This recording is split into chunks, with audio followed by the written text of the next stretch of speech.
بسم اللہ الرحمن الرحیم 3 جون 2020 11 شوال 1441 ہجری سعودی خبر نامے کے ساتھ سعودی عرب سے پاکستانیوں کی واپسی ایک دن میں 4 پروازیں 60 فضائی کمپنیاں بین الاقوامی پروازیں بحال کر رہیں گی۔ ریاض میں اسلحے کی نمائش پر 3 شہری گرفتار۔ کورونا سے 10 دن میں ریکارڈ 170 اموات۔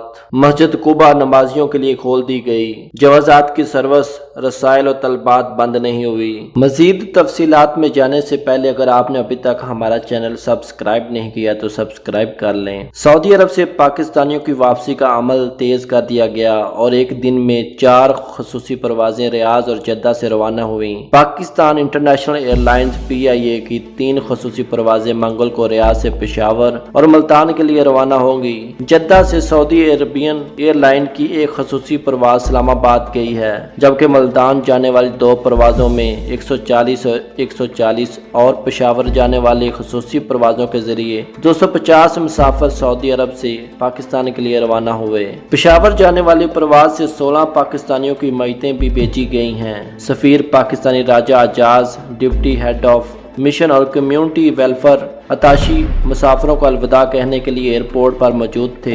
یاد رہے کہ حکومت پاکستان نے کورونا وائرس کی وبا کے باعث سعودی عرب سے واپس آنے کی خواہش مند پاکستانیوں کی وطن واپسی کے لیے خصوصی پروازوں کا سلسلہ شروع کیا ہے۔ اس سلسلے میں یہ جدہ سے 8ویں پرواز ہے۔ اب تک 1700 افراد کو پاکستان پہنچایا جا چکا ہے، جبکہ ریاض سے 8 پروازوں کے ذریعے 1434 پاکستانی واپس جا چکے ہیں۔ دمام سے بھی خصوصی پرواز کے ذریعے پاکستانی واپس کیا ہے۔ ریاض میں سفارتخانہ پاکستان اور جدہ میں پاکستانی قونصلیٹ PIA کے عملے کے تعاون سے سعودی عرب سے پاکستانیوں کی بحفاظت وطن واپسی کے انتظامات کر رہے ہیں۔ سعودی عرب میں اس وقت ہزاروں پاکستانی وطن واپسی کے خواہش مند ہیں، جن میں سے بیشتر وزٹ ویزا یا بزنس ویزے پر آئے تھے یا ان کا خروج نہائی لگایا گیا تھا۔ وہ سفری پابندیوں کے باعث واپس نہیں جا سکے تھے۔ بیان کے مطابق ریاض میں قائم پاکستانی سفارتخانے اور جدہ میں قونصل جنرل نے 480 عمرہ زائرین اور 195 قیدیوں سمیت 4000 سے زیادہ پاکستانی شہریوں کی وطن واپسی میں معاونت کی ہے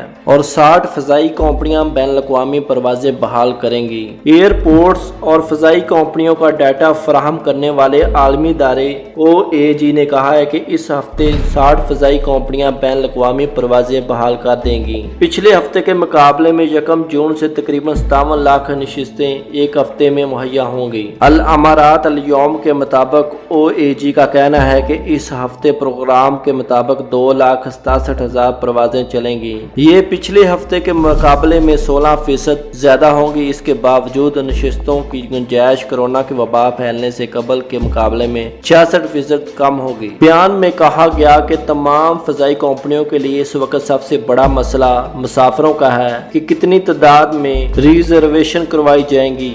مشرق وسطی اور وسطی امریکہ میں رواں ہفتے کے دوران پروازوں کی تعداد میں اضافہ ہوا ہے۔ سعودی عرب میں داخلی پروازوں کی بحالی سے فضائی سفر کی گنجائش بڑھے گی۔ بیشتر بڑے علاقائی اسٹیشنوں میں نشستوں کی گنجائش میں اضافہ ہوا ہے۔ OAG کے مطابق جون کا پہلا ہفتہ فیصلہ کن ثابت ہوگا، تاہم موسم گرما کی بابت توقعات کے حوالے سے محتاط رویہ اپنانا پڑے گا۔ بے یقینی کی صورتحال برقرار ہے۔ ابھی تک فضائی کمپنیاں مسافروں کا اعتماد بحال نہیں کر سکی ہیں۔ کئی مرحوکات ایسے ہیں جو فضائی کمپنیوں کے بس سے باہر ہیں۔ دوسری جانب امارات ایئر کے چیئرمین کلرک نے توقع ظاہر کی ہے کہ آئندہ ماہ سیاح دبئی آنے لگیں گے، پروازوں میں اضافہ ہوگا اور 2021 کے موسم گرما میں توجہ طلب حد تک بہتری دیکھنے میں آئے گی۔ چیئرمین نے آن لائن پروگرام کے دوران کہا کہ ممکن ہے کہ بہترین کی رفتار زیادہ تیز ہو۔ یہ اسی وقت ممکن ہوگا جب کورونا وبا کی ویکسین آ جائے گی۔ انہوں نے تسلیم کیا کہ آئندہ مہینے فضائی کمپنیوں کے لیے بے حد مشغول ہوں گے۔ سعودی عرب میں ریاض پولیس نے اسلحے کی نمائش کرنے والے 3 سعودی شہریوں کو گرفتار کر لیا۔ تینوں نے اسلحے کے ساتھ ویڈیو بنائی اور اسے سوشل میڈیا پر جاری کیا تھا۔ اخبار 24 کے مطابق ریاض پولیس نے سوشل میڈیا پر وائرل ویڈیو کا نوٹس لیتے ہوئے نوجوانوں کی نشاندہی کر کے انہیں حراست میں لے لیا۔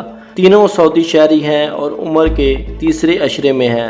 FIR درج کر کے پبلک پروسیکیوشن کے حوالے کر دیا گیا۔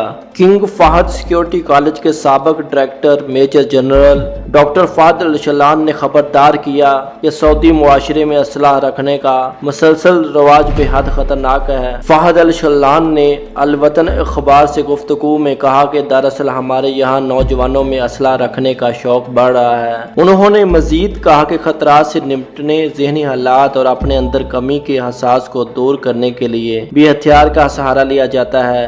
الشلان نے توجہ دلائی کہ نوجوان میں اسلحے کے رواج سے معاشرے میں تشدد بڑھے گا۔ سعودی عرب میں کورونا سے 10 دن میں ریکارڈ 170 اموات۔ سعودی وزارت صحت کے ترجمان ڈاکٹر محمد عبدالی نے کہا کہ سعودی عرب میں ایکٹیو کیس کی کل تعداد 22,000 ہے، جبکہ 1264 کی حالت نازک بتائی جا رہی ہے۔ اتنی زیادہ تعداد میں متاثرین کی حالت نازک ہونا تشویشناک ہے۔ اخبار 24 کے مطابق منگل کو بریفنگ کے دوران ڈاکٹر محمد عبدالی نے بتایا کہ نازک کیسز میں اضافہ حفاظتی تدابیر کی پابندی نہ کرنے اور غلط طور طریقے اپنانے کی وجہ سے ہو رہا ہے۔ پچھلے ہفتے کورونا کے زیادہ تر کیس ریاض اور جدہ میں ریکارڈ کیے گئے۔ وزارت صحت کے ترجمان نے ایک بار پھر تاکید کی ہے کہ بوڑھے افراد، دیرینہ امراض میں مبتلا لوگ اور بچے گھروں سے باہر نہ نکلیں، انتہائی ضروریات کے تحت ہی گھروں سے باہر جائیں، جبکہ دیگر لوگ گھروں سے نکلتے وقت حفاظتی ماسک، سماجی فاصلے اور سینیٹائزنگ کی پابندی بھرپور طریقے سے کریں۔ سعودی عرب میں نئے کورونا وائرس سے عید الفطر کے پہلے دن سے 10ویں روز تک 170 موات ریکارڈ کی گئیں۔ یہ سعودی عرب میں وائرس سے ہلاک ہونے والوں کی کل تعداد 549 کا 30% ہے۔ سبق ویب سائٹ کے مطابق وزارت صحت نے بیان میں بتایا کہ گزشتہ 24 گھنٹوں کے دوران وائرس سے 24 اموات ہوئی ہیں۔ بیشتر اموات لاعلاج امراض میں مبتلا افراد کی ہوئی ہیں۔ یہ عید سے اب تک مرنے والوں کا سب سے بڑا تناسب ہے۔ عید کے پہلے دن کورونا وائرس سے 11، دوسرے دن 9، تیسرے دن 12، چوتھے دن 14، پانچویں دن 16، چھٹے دن 17، ساتویں دن 22، آٹھویں روز 23، نویں دن 22 اور 10ویں دن 24 اموات ہوئی ہیں۔ سعودی عرب میں کورونا سے متاثر ہونے اور صحت یاب ہونے والوں کے مقابلے میں مرنے والوں کی شرح بے حد کم ہے۔ مرنے والوں کی شرح متاثرین کے مقابلے میں 0.6% سے آگے نہیں بڑھی۔ یہ وائرس کو پھیلنے سے روکنے کے لیے مقررہ حفاظتی اقدامات اور احتیاطی تدابیر اپنانے کی وجہ سے ہی ممکن ہو سکا ہے۔ مسجد قباء نمازیوں کے لیے کھول دی گئی۔ وزارت صحت کی ہدایات کے مطابق حفاظتی تدابیر پر عمل کرتے ہوئے مدینہ منورہ کی مسجد قباء نمازیوں کے لیے کھول دی گئی۔ سبق ویب سائٹ کے مطابق مسجد قباء میں نمازیوں کے درمیان مناسب فاصلے کے ساتھ باجماعت نماز ادا کی جا رہی ہے۔ مسجد قباء اسلام کی پہلی مسجد ہے جہاں 2 رکعت نوافل کی ادائیگی سے عمرہ کا ثواب ملتا ہے۔ یہ مسجد ہجرت کے موقع پر مدینہ منورہ شہر کے باہر تعمیر کی گئی۔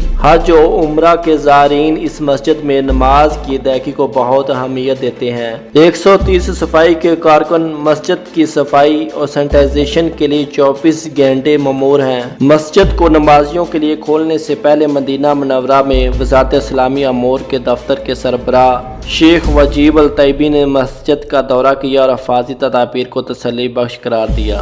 سعودی جنرل پاسپورٹ اینڈ امیگریشن جوازات کا کہنا ہے کہ آن لائن خدمات میں رسال و طلبات کا آپشن بعد دستور کام کر رہا ہے۔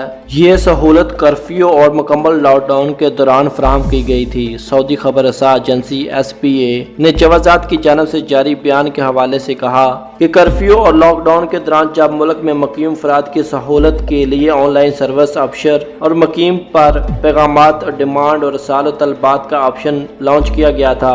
اس کا مقصد ان لوگوں کو سہولت فراہم کرنا تھا جن کے آن لائن اقاموں کی تجدید یا دیگر معاملات کی تکمیل میں کسی قسم کی دشواری کا سامنا ہوتا ہے۔ شہریوں اور لوگوں کو دشواری سے بچانے اور ان کے معاملات بر وقت حل کرنے کے لیے شروع کی جانے والی سروس رسائل کے ذریعے کافی لوگوں کو سہولت ہوئی تھی۔ جوازات کا کہنا ہے کہ آن لائن پیغامات اور ڈیمانڈ کی سروس جاری ہے، اس سے ابھی بھی استفادہ کیا جا سکتا ہے۔ سروس سے استفادے کے لیے جوازات کی جانب سے جو طریقہ کار متعارف کروایا گیا ہے، اس کے تحت کوئی بھی صارف جس کا اکاؤنٹ آفشر یا مقیم پر ہے وہ اپنے اکاؤنٹ پر لاگ ان کرنے کے بعد وہاں خدماتی مائی سروس کے آپشن پر کلک کر کے جہاں مذکورہ سروس الرسائل اور طلبات کا آپشن موجود ہے۔ یاد رہے کہ مذکورہ سروس اقاموں کی تجدید یا دیگر مسائل کی نظام دہی کے علاوہ مختلف قسم کے ویزوں، پاسپورٹ کی معلومات منتقلی، نقل کفالے کے مسائل کے علاوہ ملک میں پیدا ہونے والے بچوں کے اندراج کی سہولت بھی فراہم کی گئی ہے۔ جوازات کا کہنا ہے کہ سابقہ ہنگامی حالات کے حوالے سے شروع کی جانے والی سروس جاری ہے تاکہ لوگ اس سے مستفید ہوتے ہوئے اپنا وقت بچا سکیں۔ واضح رہے، سروس کے حصول کے لیے ضروری ہے کہ جس کا مسئلہ ہو وہ اپنے ابشر اکاؤنٹ کے ذریعے جوازات کو مخاطب کر سکتا ہے۔ جوازات میں موجودہ اہلکار اس آپشن پر آنے والے پیغامات یا کی جانے والی درخواست کا مطالعہ کرنے کے بعد انہیں حل کرتے ہیں۔ جوازات کی جانب سے کہا گیا ہے کہ مذکورہ آپشن پر ایک پیغام ایک ہی بار ارسال کیا جائے۔ بار بار ایک ہی مسئلہ بیان کرنے سے معاملہ الجھ جاتا ہے، اس لیے ایک ہی معاملہ بار بار ارسال کرنے سے اجتناب برتیں۔ اگر آپ کو یہ میری نیوز اپڈیٹ اچھی لگی ہو تو میرے چینل کو سبسکرائب کریں اور بیل آئیکن کو دبا دیں اور کمنٹ باکس میں اپنی رائے کا اظہار کریں۔ اللہ ہم سب کا حامی و ناصر ہو۔ السلام علیکم ورحمۃ اللہ۔